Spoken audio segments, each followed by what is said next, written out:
Hello, friends, and welcome to another weekly garden walk and talk. And I thought I'd start off by showing you some of the recent harvests from the garden. We have some carrots, we have some slightly overgrown mange too, and the French beans have been incredibly prolific.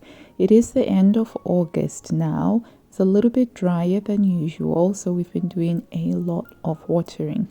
Recently, I finally got round to harvesting the shallots, and there are some good sized bulbs in there, but there are some that didn't grow quite as well. And those ones, I'm just going to reuse those as the sets for next season as well, and hopefully they will grow out. So I just have them curing out in the sun. So let's move over to the vegetable garden, which is just incredible at the moment. Everything is growing and everything is bountiful, and there's a lot of harvesting going on. With the mange too, as long as we keep on harvesting them, they will keep on producing right up until the frosts come. And it's the same with the French beans. So these are the dwarf French beans, which I prefer because I don't have to put some canes for them. But they have been very prolific as well. And so we've just been putting French beans in just about everything that we've been cooking. We also have this bed that I sowed some seeds in a few weeks ago, and those are going really well. The peas there are a variety called Onward, which takes about 6 to 7 weeks to mature. So I will be having some late peas. The marigolds have taken really well to the raised beds, and it's just lovely having those spots of color all around.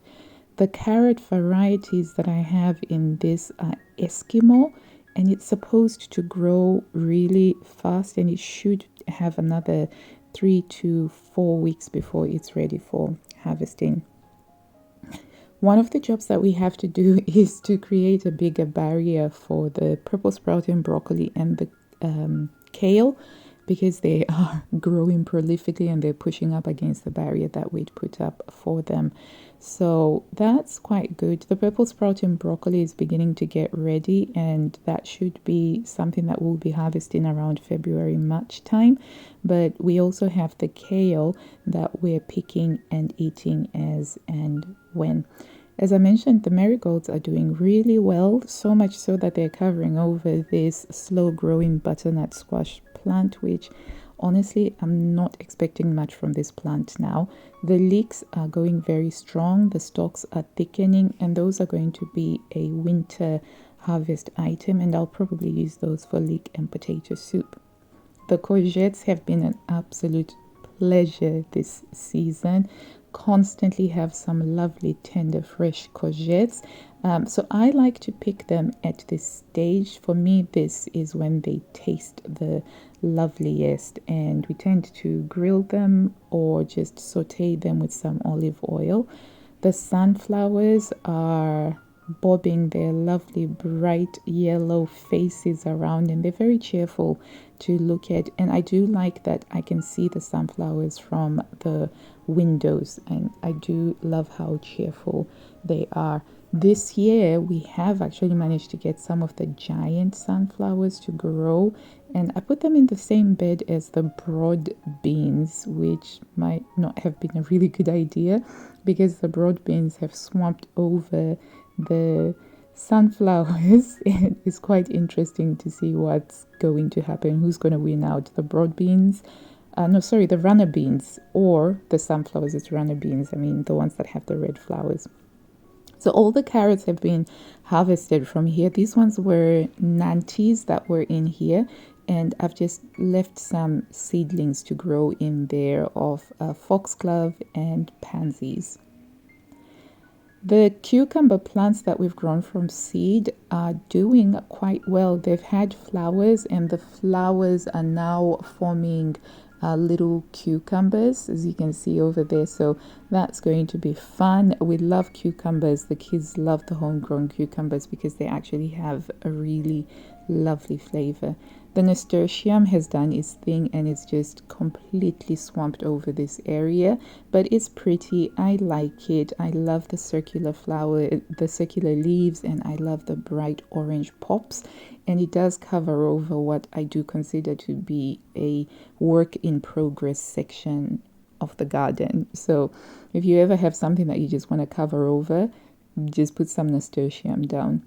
The apples are coming along really quite well. We've had a few really windy nights, and there's been a lot of windfall. So we've been starting to collect some windfall apples. The green gauges are also all ready. The kids are constantly outside picking the green gauges and eating them. So I'm constantly coming across little stones of the green gauges. And it's quite nice because the birds don't go for the green gauges since they don't turn color. The sedum is beginning to flower, and you can see on there the little pink flowers are beginning to open up, and it's looking a little bit leggy, so I will need to do a Chelsea chop on it so that it doesn't grow as leggy next season. A couple of days ago, I went around deadheading the roses since I'd been away on holiday, and it's just incredible how many more have come out since I've deadheaded the roses.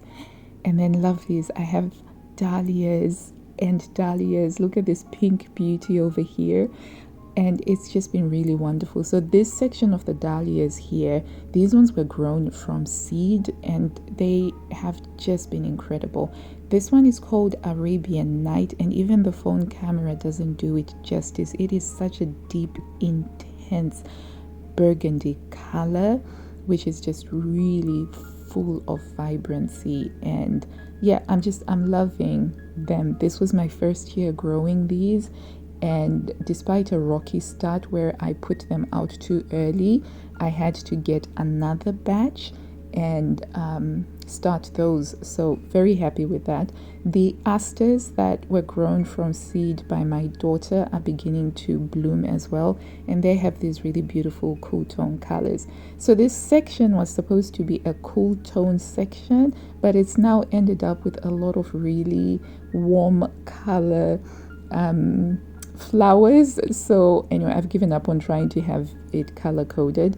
The Crochisma Limpopo is looking absolutely gorgeous with its beautiful curly flowers that look like mini hibiscuses. I love this so much. It does need to be split though, because the combs are getting a bit crowded.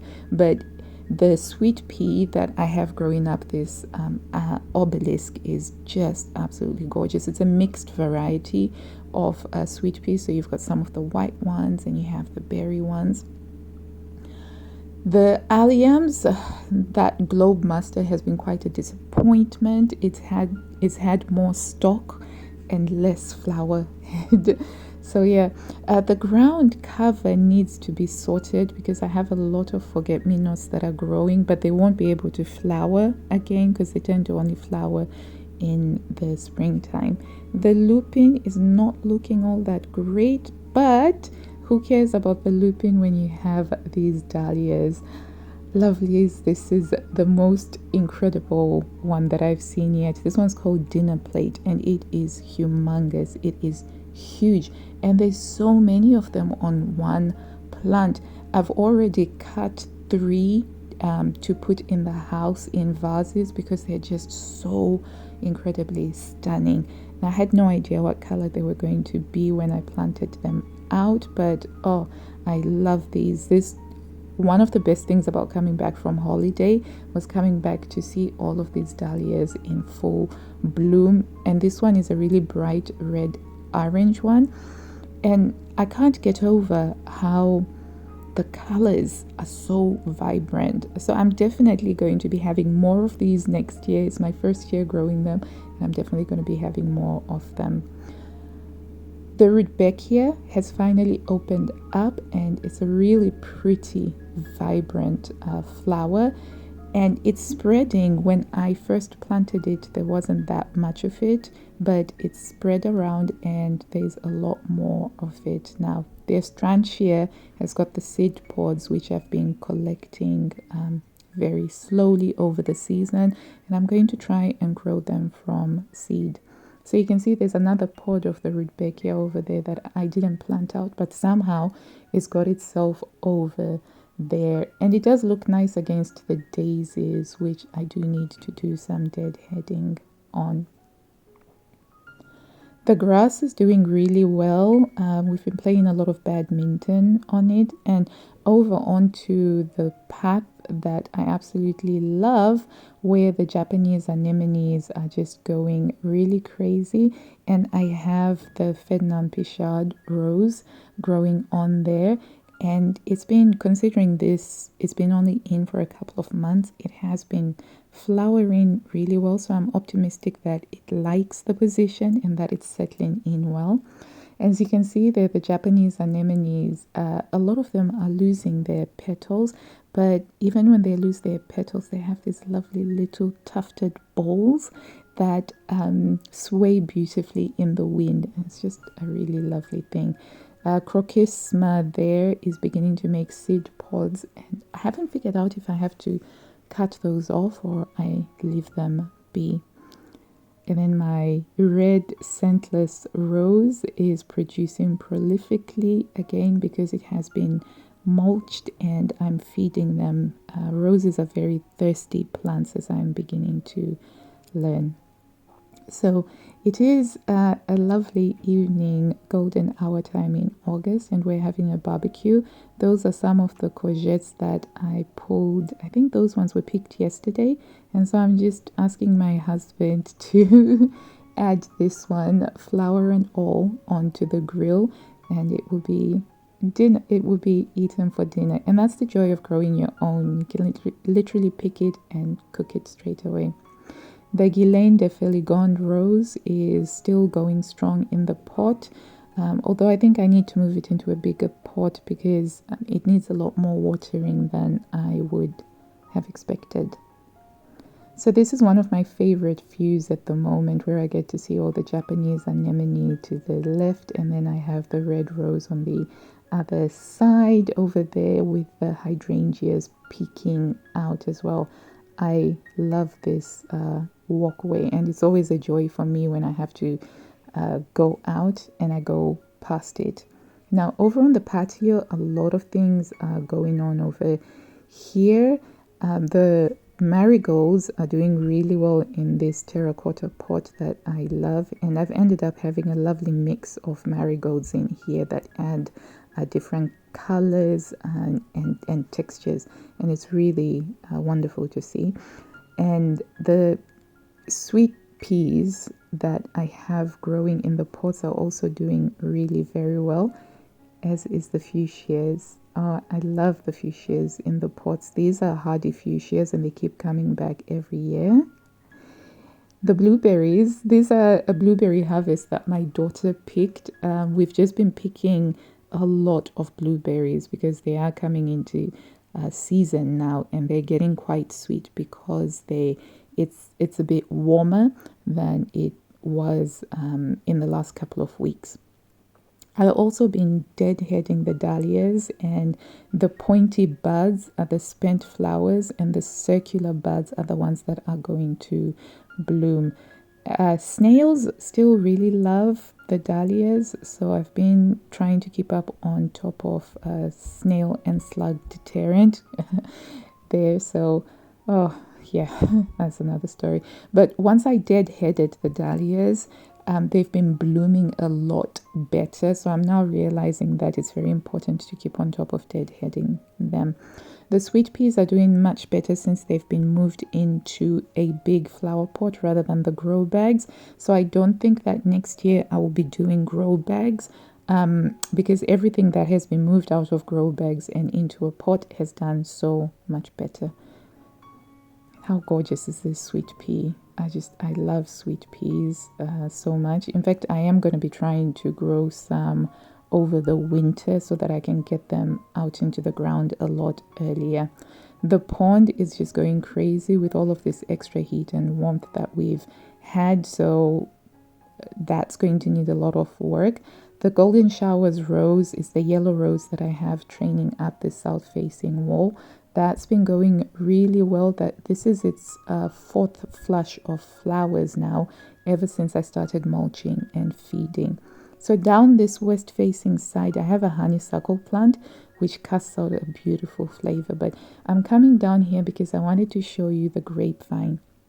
We have a grapevine that we brought with us from our last house, and the idea was it was going to be planted outside the greenhouse and it was supposed to grow inside the greenhouse, but that never worked out. It always ended up going outside, and so we just left it, and it just grows wild over here. And I love this section where it seems to have married the lilac tree over here. So it's really quite lovely how the vines of a grapevine, sort of the tendrils, they wrap around other things. I have another Guillain de Feligonde rose on this west facing wall. And this past weekend, my husband put up some vine eyes where we're going to try and train it up so that it grows up that wall along with the clematis. Normally in spring and summer, I have some hostas on as my entryway plants. I always like to have some plants by the entryway, and they are beginning to die down. So this is the Phyllis Bide rose that I put in here, and it seems to be doing really well. So I chose Phyllis Bide because it's supposed to do well in poor soils. I had a Zephyrin Druhin on here, and even after 3 years it was still just struggling, so I moved that out. I fed with loads more compost on the area, and I put in the Phyllis Bide, and so far, fingers crossed, it seems to be doing quite well. So this south-facing bit of the garden, it's been a bit of a problem, and I've been pretending it doesn't exist basically, because the sweet peas, the dwarf sweet peas, didn't work out as well as I thought. So next year I'm definitely not doing dwarf sweet peas. What I do like is this sweet pea that has climbed up the cosmos plant, and so it looks like those sweet pea plants belong to the cosmo, but it doesn't. So I think that that's quite pretty. I have a rogue gladioli, which I didn't even realize had survived there.